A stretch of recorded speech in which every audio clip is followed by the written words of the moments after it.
Les personnalités compétentes, des enfants d'Israël, grands oulémas dans la religion, sont entourés par les gens du peuple. Ils sont en train d'éduquer les fidèles à Allah, sur les écritures des feuillets, descendus sur Moussa. Paix sur lui. L'interprétation d'un des versets, ne semble pas convaincre une des personnes présentes.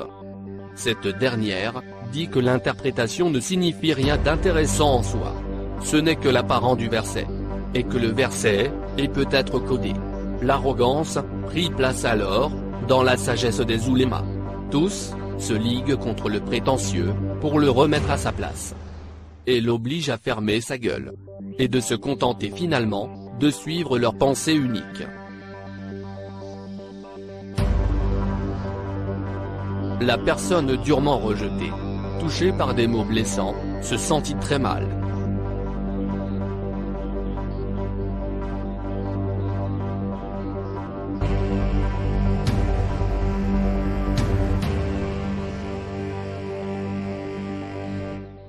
Plus tard, d'autres feuillets descendirent sur Moussa, le messager d'Allah, dans lesquels il avait certaines recommandations à exécuter.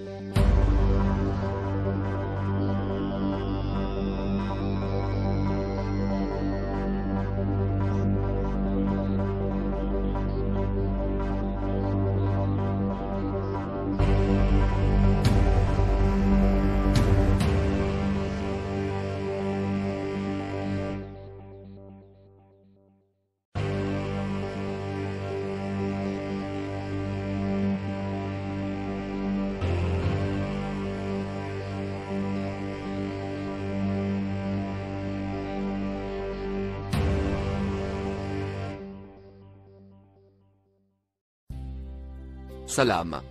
Comme je l'ai déjà dit et répété, le Coran en général, ne parle que des écritures codées.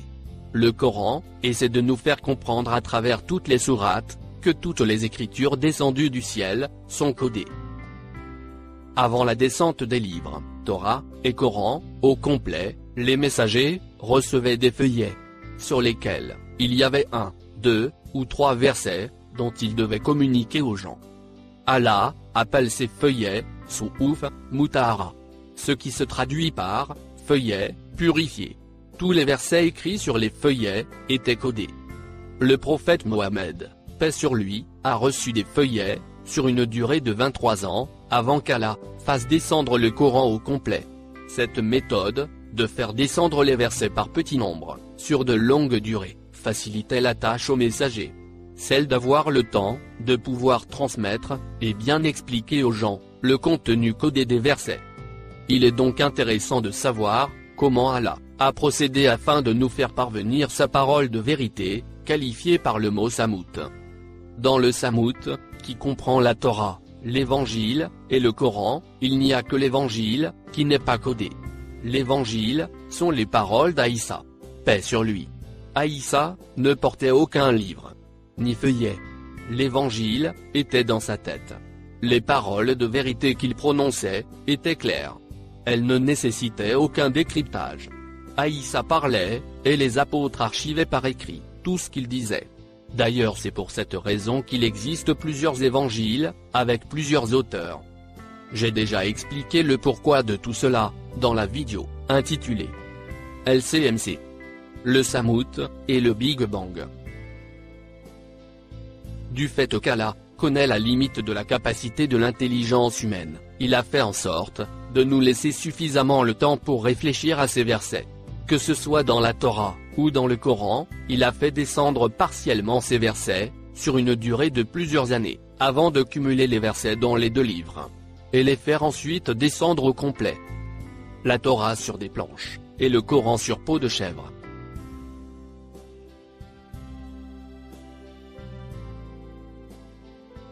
Sur cette vidéo, nous allons analyser quelques versets dans le Coran, qui parlent d'un verset spécifique, dans la Torah de Moussa, paix sur lui. Ces versets, sont dans le Coran, dans la sourate 2.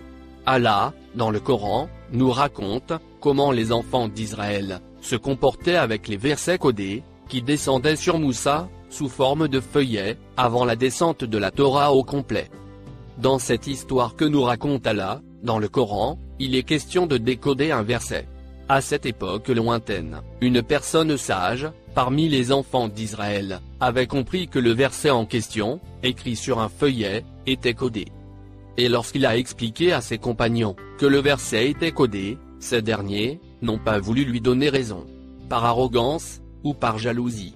Ou, allez savoir pourquoi. En tout cas, ils avaient sérieusement malmené la personne sage. Ce qui avait laissé Allah dire qu'ils avaient martyrisé son âme. Allah fit descendre alors d'autres feuillets pour son messager Moussa, dans lesquels il lui ordonna de dire à sa communauté compétente de décoder un certain verset dans les feuillets précédents. Dans le Coran, Allah ne nous dit pas ce qu'il y a dans le verset en question, mais nous donne un aperçu clair et suffisant sur sa nature. Voilà pour l'introduction du sujet de cette vidéo. Il s'agit des versets 67 à 73 de la sourate 2, et qui a pour titre El-Baqara. N'importe quel arabe sur terre vous dira que le mot Baqara désigne la vache.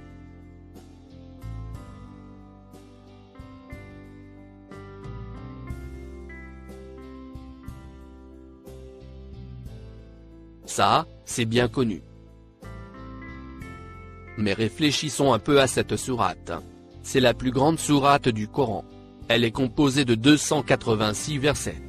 Pourquoi Allah donnerait-il le nom d'un animal à sa plus grande sourate? Bizarre quand même. Ça mérite donc réflexion. Et pour comprendre le pourquoi, il nous faut chercher dans le dico, s'il n'y a pas d'autre sens pour le mot Baqara. Sur le dico, on trouve le verbe Baqara. Nous lisons Baqara le sujet. Il l'a mis au clair. Il a tout dévoilé sur le sujet.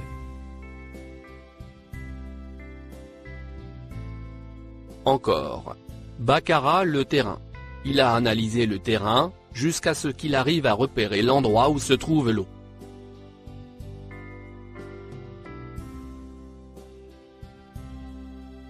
Encore. Baqara, la question. Il a fait des recherches minutieuses sur la question, et sa signification. Encore. Baqara, sur sa famille. Il a cherché à savoir comment va sa famille, jusqu'à ce qu'il a su quel est leur état. Donc, pour résumer, le mot Baqara dans cette sourate signifie faire des recherches, jusqu'à arriver au résultat voulu. Et voilà. Il nous faut savoir dès le début, qu'il ne s'agit nullement de la vache, dans cette sourate. Conclusion. Le mot Baqara est un mot codé. Il ne désigne pas le nom d'un animal, dans cette sourate miracle. Le miracle du Coran, et de la Torah, n'est pas un tour de magie. Comme la majorité des croyants le pensent. Le miracle de ces deux livres, c'est leur codage. Personne au monde ne pourra jamais écrire ou inventer de pareilles énigmes. Des milliers d'histoires, écrites dans deux langues différentes, soit l'hébreu et l'arabe, racontent en apparence des histoires à dormir debout. Mais ces histoires, une fois décodées, donnent des explications sur des sujets parfaitement logiques et sensés. C'est la volonté d'Allah. Ou vous vous intéressez à décoder quelques versets de ces écritures sacrées, ou vous perdez votre âme après la mort physique du corps charnel. C'est ce qu'Allah attend de vous. Le fait que vous soyez convaincu du codage des écritures d'Allah fera de vous une personne honnête envers Allah et envers les gens que vous côtoyez. Et ainsi, vous saurez prendre les bonnes dispositions qui vous feront gagner le paradis éternel.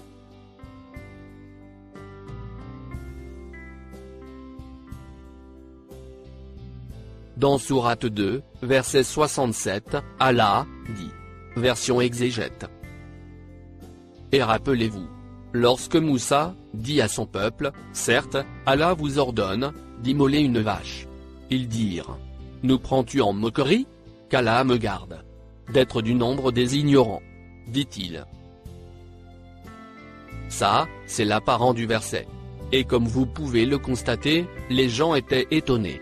Pourquoi sacrifier une vache? À cette époque lointaine, une vache valait son pesant d'or. Ils disent au prophète: Tu plaisantes ou quoi? Moussa répond: Allah m'est témoin, si je vous raconte des bobards. Le mot en surbrillance vert se prononce Bakara. On l'a déjà décodé. En gros, Moussa explique à ses auditeurs qu'il s'agit de faire l'effort de réfléchir à un verset, l'analyser minutieusement, jusqu'à comprendre, et dévoiler le cachet de l'apparent du verset. Le mot en surbrillance jaune se prononce Tedbaouna. C'est le verbe daba'a, conjugué à la deuxième personne du pluriel.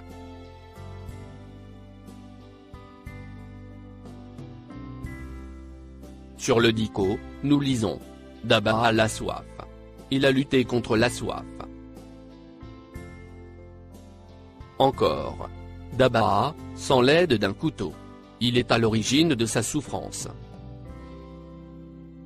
Ce qui signifie qu'il a torturé moralement la personne, avec des paroles blessantes. Encore. Daba'a, sa tête. Il s'est disposé à la soumission. On sort avec quoi? Avec ceci. Moussa dit à ses compagnons de se soumettre à la volonté d'Allah, et faire l'effort d'exécuter ce qu'il demande.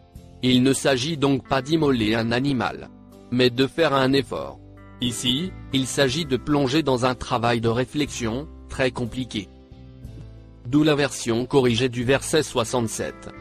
Et lorsque Moussa dit à ses compagnons de se soumettre à la volonté d'Allah, et faire l'effort de décoder un verset des feuillets, ils ont d'abord cru à une plaisanterie, parce qu'ils croyaient que le mot Bakara signifie la vache. Moussa répond: Allah m'est témoin si je plaisante. Et quand ils ont compris qu'il ne s'agit pas d'une vache, ils disent dans verset 68. Version exégète. Ils dirent: Demande pour nous à ton Seigneur, qu'il nous précise ce qu'elle doit être. Il dit: Certes, Allah dit que c'est bien une vache, ni vieille, ni vierge. D'un âge moyen, entre les deux. Faites donc ce qu'on vous commande. Foutaise. Même la traduction, mot à mot, laisse à désirer. Surtout la dernière phrase, en surbrillance jaune. Faites ce qu'on vous commande. Allah a déposé une commande ou quoi? La commande pour une vache? Ces sunnites engagent n'importe quel imbécile pour le travail de traduction. Ils auraient pu engager une personne plus compétente. Il s'agit d'un des livres sacrés d'Allah quand même. C'est vous dire combien ces salopards se foutent pas mal des versets d'Allah. Tout ce qui les intéresse, ce sont les hadiths sataniques de Bukhari et compagnie. Bien. Le mot en surbrillance jaune se prononce fared, du verbe farada. Nous lisons faradaou sur la chose. Il la désignait comme responsable de la chose. Encore. Un homme, farid. Un homme qui possède le savoir de départager un héritage. En clair, un notaire. Ce qui signifie que Moussa explique à ses compagnons que le verset n'a rien d'une obligation pour eux. C'est comme le mensonge de la viande du porc. Les oulémas sunnites nous obligent à ne pas en consommer, alors qu'Allah n'a rien dit de tel. Et beaucoup d'autres obligations, comme faire carême tout le mois de Ramadan, ou frapper les femmes pour qu'elles soient plus obéissantes, ou couper la main du voleur, ou tuer les gens qui s'associent à Allah, ou ne pas consommer du vin, ou encore faire la salate 5 fois par jour. Et beaucoup d'autres obligations, dont Allah n'en est pas l'auteur. Allah nous a bien avertis. Soit qu'ils diront des mensonges, qu'ils attribueront à Allah. Tout ce qu'Allah a écrit en apparence dans les versets, n'est pas la réalité. La réalité est cachée dans les versets codés. Allah nous dit clairement que le Samout, c'est-à-dire les Écritures, ont le pouvoir de nous guider, si on arrive à les décoder. Elles ont le pouvoir aussi de nous égarer, si on les prend à la légère. Et enfin, elles ont le pouvoir de nous faire très mal, si on ne considère que l'apparent des versets. Donc, Allah est très clair là-dessus. Allah n'est pas responsable des gens qui se sont transformés en terroristes et assassinent leurs semblables. Ces terroristes sont des gens qui ont été blousés par l'apparent trompeur des versets. Et parmi ces gens, figurent les oulémas charlatans, les sunnites, les chiites, et autres sectes criminelles. Allah n'est pas responsable de ce qu'on peut en tirer, ou comprendre, et ensuite appliquer, en lisant ses écritures. C'est ça, El-Arad. Le mot El-Arad, répété plusieurs fois dans le Coran, ne signifie pas la terre. Il signifie la conviction. La conviction qu'on peut tirer des écritures, qualifiées par le mot Samout. Donc, c'est à chacun sa bonne ou sa mauvaise foi en le Samout. Ce dernier a le pouvoir de nous guider, de nous égarer, ou nous faire très mal, à travers El-Arad. C'est-à-dire, à travers notre propre jugement, en lisant les Écritures. On continue. Le mot en surbrillance vert se prononce bikr, du verbe bakara.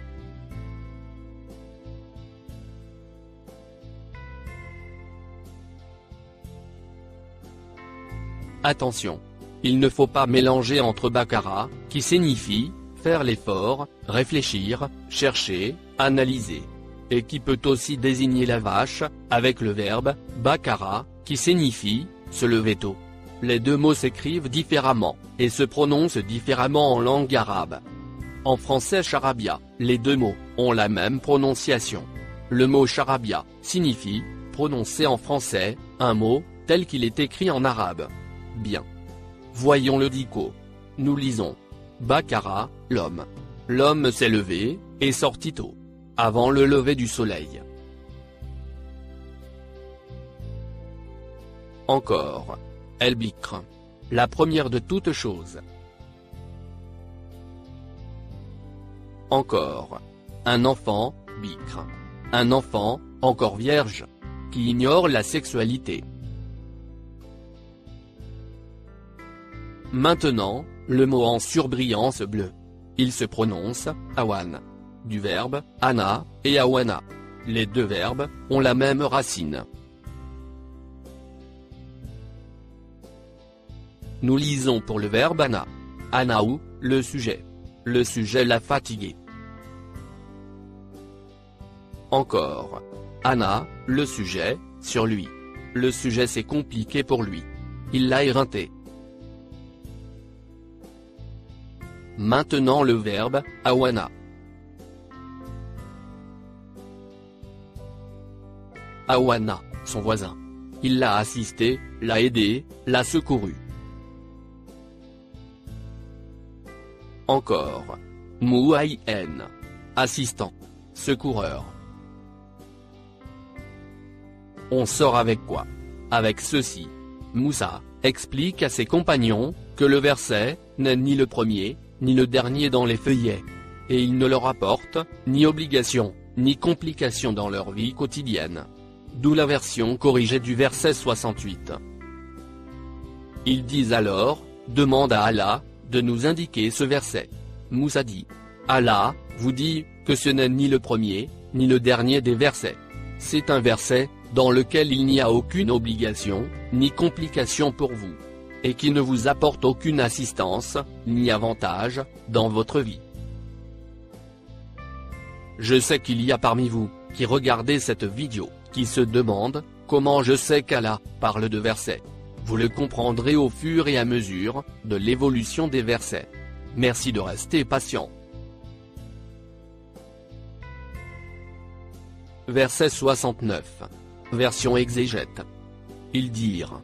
Demande donc pour nous à ton Seigneur, qu'il nous précise sa couleur. Il dit. Allah dit, que c'est une vache jaune, de couleur vive, et plaisante à voir. N'importe quoi.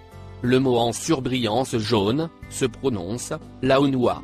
Il se traduit couramment par, sa couleur. Mais encore. Verbe lawana. Nous lisons. Lawana, en lui la vieillesse. Sa vieillesse est devenue évidente. Encore. Il, lawana. La couleur, sort de lui. ce qui signifie que les compagnons de Moussa lui demandent de leur donner un indice concernant le verset, pour qu'ils puissent le repérer dans les feuillets.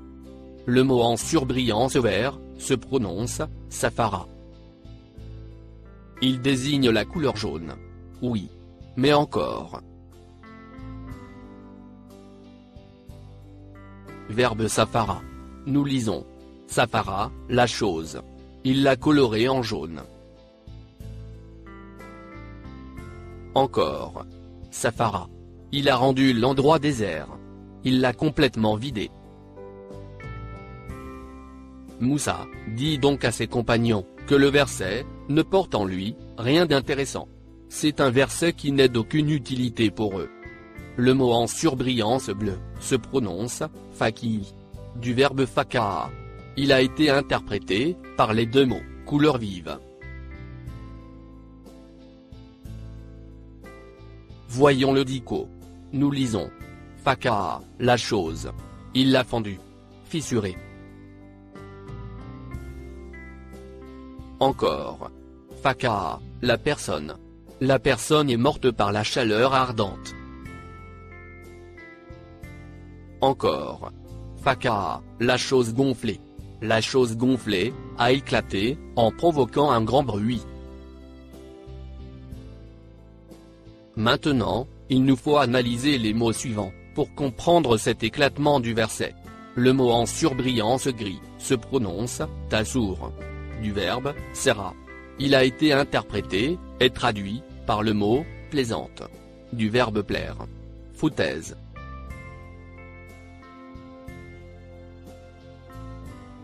Verbe sera. Nous lisons. Sera, l'information. Il a caché l'information.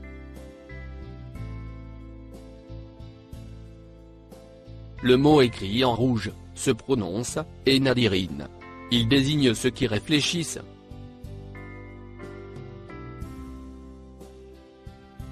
Il a été interprété par ceux qui regardent. Verbe nadara. Nous lisons. Nadara, les deux choses. Il a fait la distinction, la comparaison, entre les deux choses. Encore. Nadara, le résultat de ses recherches. Il a mis en révision, le résultat de ses recherches. Donc, Moussa dit à ses compagnons ceci. Si vous arrivez à bien creuser en analysant l'apparent, vous le ferez éclater. Et vous ferez jaillir le caché. Ainsi, vous pourrez à loisir faire la distinction entre l'apparent et le caché. D'où la version corrigée du verset 69. Ils disent, demande à ton Seigneur de nous donner un indice. Moussa dit, Allah vous dit que c'est bien un verset dont il va vous falloir bien creuser pour analyser son apparence et le faire éclater afin d'en extraire le caché. Ainsi, vous pouvez à loisir comparer et estimer entre l'apparent et le caché qui reste un secret aux yeux des vigilants. Verset 70. Version exégète. Ils dirent. Demande pour nous à ton Seigneur, qu'il nous précise ce qu'elle est. Car pour nous, les vaches se confondent. Mais, nous y serions certainement bien guidés, si Allah le veut. Encore une comique traduction mot à mot. Surtout la dernière phrase. Bien.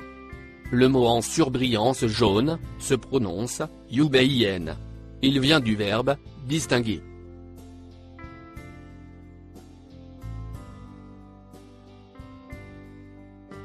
Et le mot en surbrillance vert, c'est le mot Bakara, qui désigne ici le verset en question.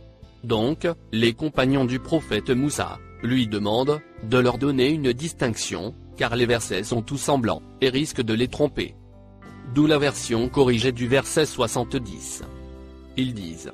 Demande à ton Seigneur de nous donner une distinction claire sur le verset. Pour nous, les versets sont tous semblants. Et Inch'Allah, nous serons bien guidés pour le repérer. Verset 71. Version exégète. Il dit. Allah dit que c'est bien une vache qui n'a pas été asservie à labourer la terre, ni à arroser le champ, indemne d'infirmité, et dont la couleur est unie. Ils dirent: Te voilà enfin, tu nous as apporté la vérité. Ils l'immolèrent alors, mais il s'en fallut qu'ils ne l'eussent pas fait. Ça aussi, c'est du délire. N'importe quoi. Le mot en surbrillance jaune se prononce Daloul. Il a été interprété et traduit par le mot asservi. Voyons le dico. On trouve le nom commun, Daloul. Nous lisons El Daloul. Ce qui est facile. Ou le facile. Le mot en surbrillance vert se prononce Toutir. Il a été interprété et traduit par le mot labour.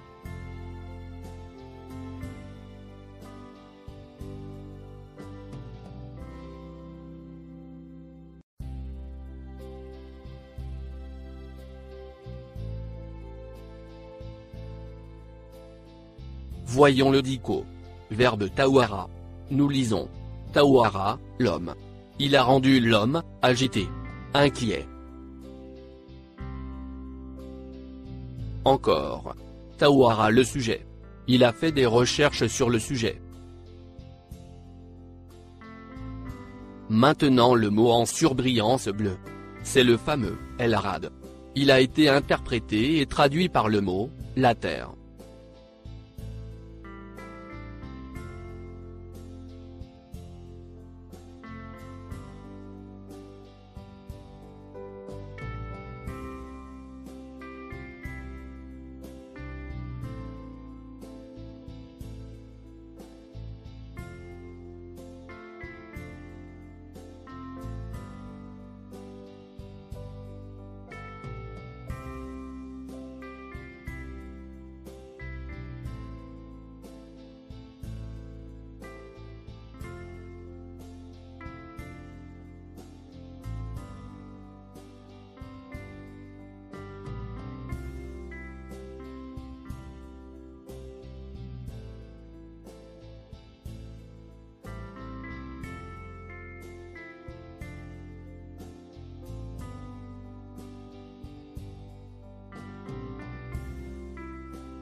Voyons le dico. Verbe rada. Nous lisons Rada, son ami. Il s'est mis en accord avec lui. Ou, il l'a battu dans sa conviction. On sort avec quoi? Avec ceci. Moussa dit à ses compagnons. Allah vous dit que ce n'est pas un verset facile, ni inquiétant, qui risque de perturber vos recherches, et briser votre union. On continue. Le mot en surbrillance gris se prononce teski. Du verbe saka. Il signifie couramment arroser ou abreuver. Voyons le dico. Nous lisons Saka, la personne. La personne s'est enrichie. Le mot écrit en rouge se prononce art. Il a été traduit et interprété par terrain labouré.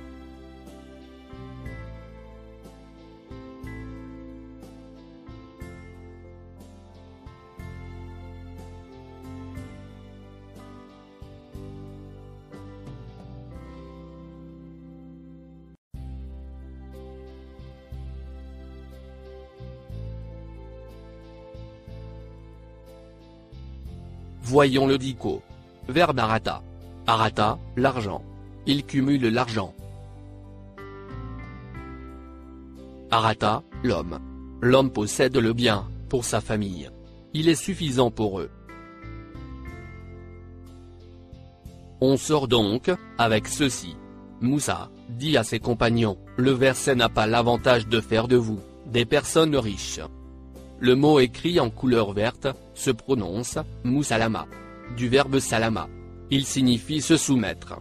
Le mot écrit en couleur bleue, se prononce, chiata.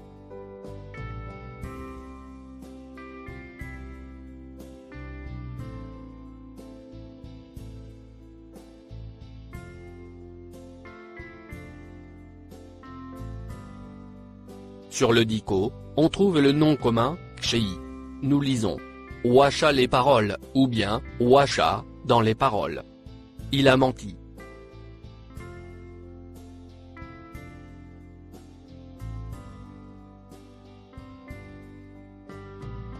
Encore. Wacha, le mensonge.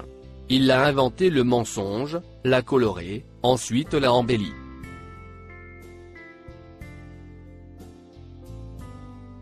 Eshiata. Un point noir, sur blanc. Ou, un point blanc, sur noir.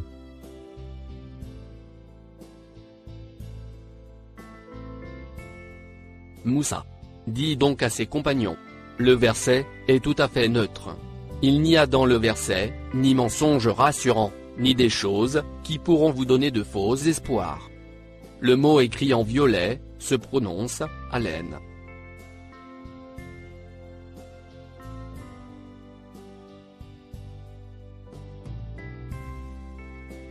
Sur le dico, nous trouvons le nom commun, la hyène. Nous lisons la hyène, dans son comportement. Il est facile de s'entendre avec lui. Facile, aisé, non agressif. Parole, ou discours paisible. Ce qui signifie que les compagnons de Moussa ont finalement compris ces paroles non agressives et faciles, avec lesquelles il s'est adressé à eux. Le mot écrit en marron se prononce Fadabaoua.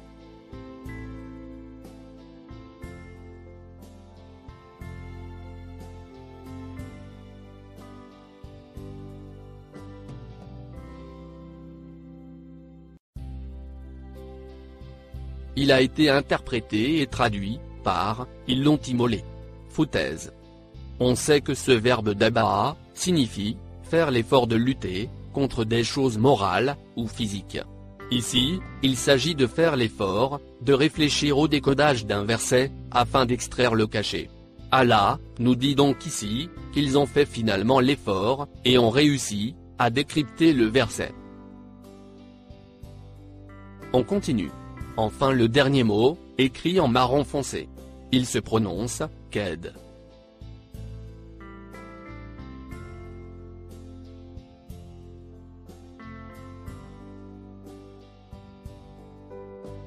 Du verbe keda. Nous lisons. Keda, pour lui, keiden. Il l'a trahi, par méchanceté. Encore. Keda, la chose. Il l'a soigné. Il l'a traité. On sort avec ceci. Allah nous dit que finalement, les compagnons de Moussa n'ont pas trahi leur prophète. Ils ont fini par traiter soigneusement le verset. Ils ont réussi à le repérer, et le décoder. Voici enfin, la version corrigée du verset 71. Moussa dit à ses compagnons. Allah vous dit que ce n'est pas un verset facile, ni inquiétant, qui risque de perturber vos recherches, et briser votre union. Le verset n'a pas l'avantage de faire de vous des personnes riches. Le verset est neutre.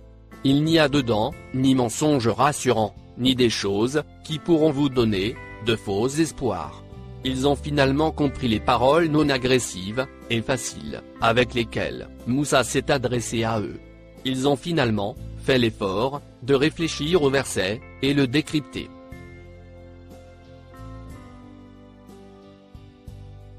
Verset 72. Version, exégète. Et quand vous aviez tué un homme, et que chacun de vous cherchait à se disculper. Mais Allah démasque ce que vous dissimuliez. Foutaise. C'est du délire. Le mot en surbrillance jaune se prononce kataltoum, du verbe katala.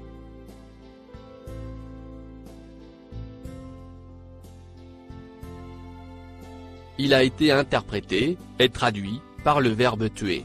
Tuer, physiquement. Avec une arme blanche par exemple. Mais dans ce verset, il n'est pas du tout question de tuer une personne, mais de tuer une âme. Allah dit clairement dans ses écritures que c'est une âme, et non un homme, ou une femme, ou une personne quelconque. Vous me direz que c'est du pareil au même. Eh bien, non. Personne ne peut tuer une âme physiquement. L'âme ne meurt pas dans notre monde terrestre. Lorsque le corps charnel meurt, l'âme est retirée de ce corps, encore plus vivante qu'elle ne l'a jamais été. Elle est transportée ensuite par des anges, au-delà du barzakh, dans l'au-delà. Et c'est là que son jugement commence. Le barzakh, c'est la frontière qui sépare notre monde terrestre de l'au-delà. J'ai déjà réalisé une vidéo sur le sujet de l'âme dans l'au-delà. Visionnez-la. Elle a pour titre « LCMC, les transporteurs de l'âme ». Dans tout le Coran. Je dis bien, dans tout le Coran. Le verbe « qatala » ne signifie jamais « tuer physiquement », mais tuer moralement. Malmener, mécontenter, tuer les idées fausses qui trottent dans la tête des pervers. Faire pression sur quelque chose ou quelqu'un. Mais le verbe qatala dans le Coran ne signifie jamais tuer physiquement. Les exégètes adorent tuer les gens. Ah, pour ça, ce sont des champions. Mais revenons au verset 72. Allah dit aux enfants d'Israël: vous avez malmené et fait souffrir une âme. Allah fait allusion à la personne qui auparavant avait dit que le verset était codé, mais qui a été malmenée par ses opposants. Et figurez-vous que cette personne peut être une femme. Oui. Et pourquoi pas? Les femmes aussi ont le devoir de réfléchir aux Écritures par eux-mêmes. Non?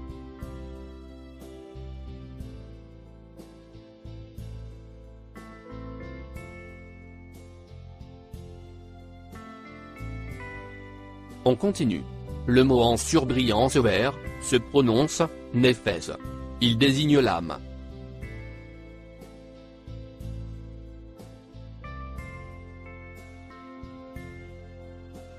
Ainsi est appelée l'âme en langue arabe. Le mot en surbrillance bleu se prononce fadratoum, du verbe dara.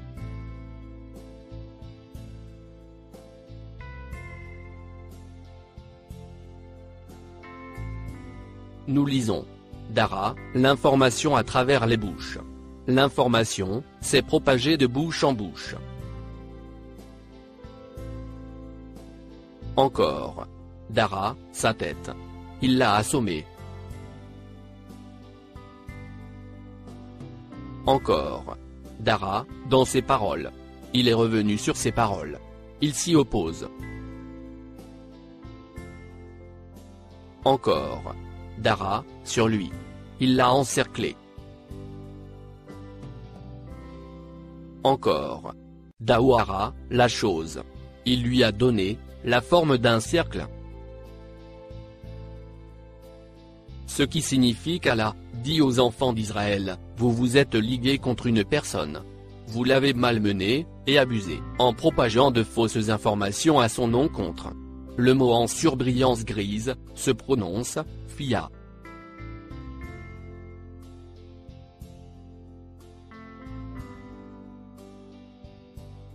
Il signifie, en la personne, à son encontre.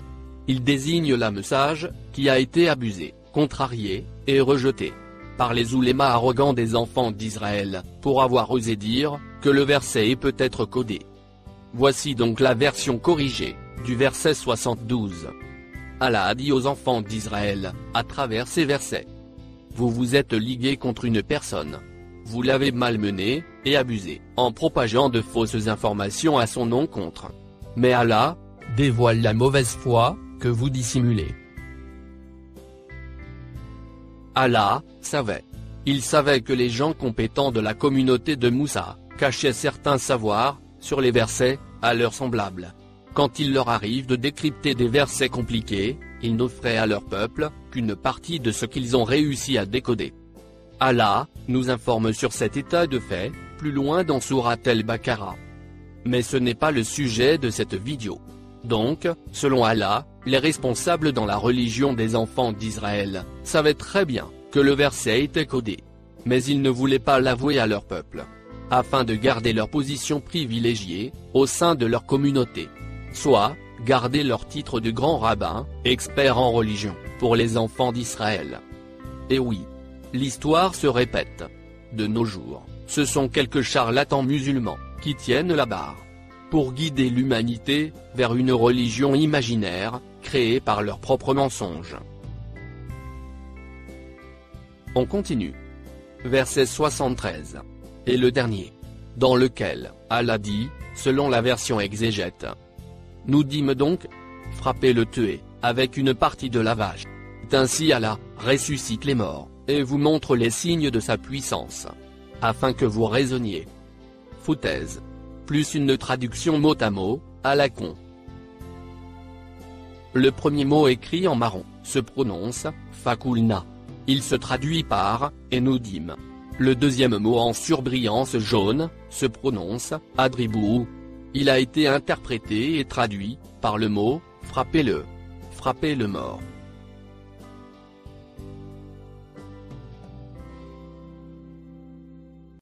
Voyons le dico. Verbe, daraba. Nous lisons. Daraba, le cèdre. Il a épluché l'arbre du cèdre.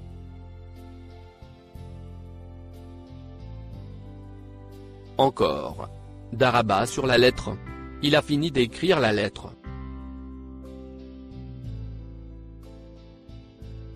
Eldarb.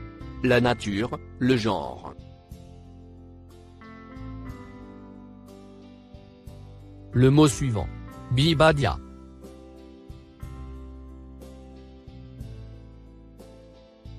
Il a été interprété, et traduit, par les morceaux de viande de la vache, une fois celle-ci décapitée. C'est incroyable combien ces exégètes étaient des ignorants.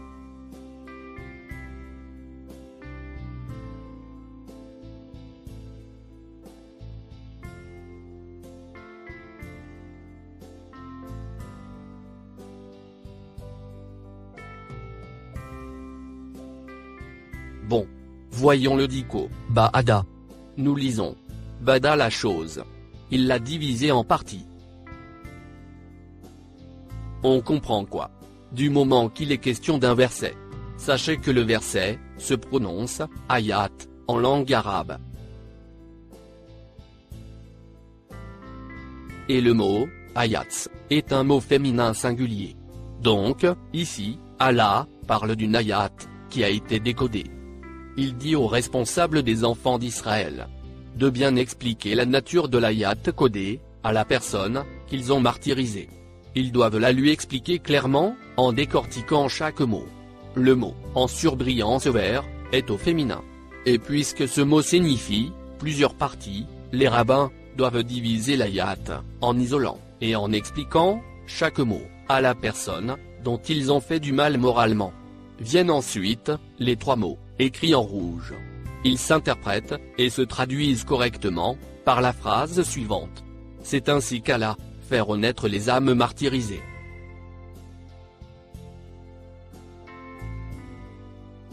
Le mot écrit en vert, est le verbe montrer.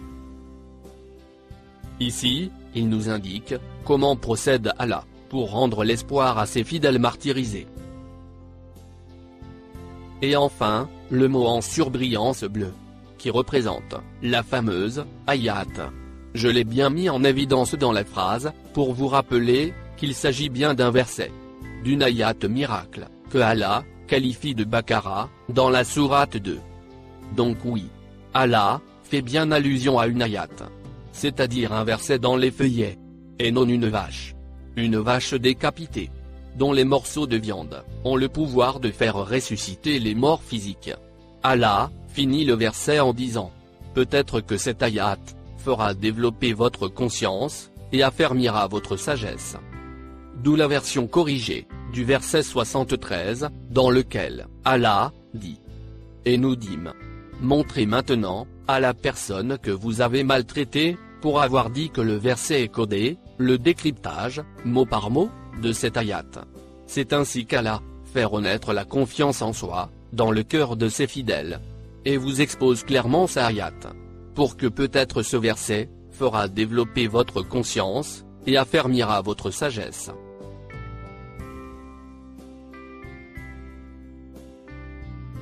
Conclusion. La personne qui avait dit depuis le début, que le verset était codé, avait donc raison. Le dicre qu'il faut retenir de ces versets coraniques, est primo. Une histoire cryptée dans le passé, racontée dans le présent, dans des versets cryptés. Allah insiste sur le fait de nous convaincre sur le codage de ces écritures. Donc pour comprendre ce que nous dit Allah, il nous faut croire au codage de ces écritures.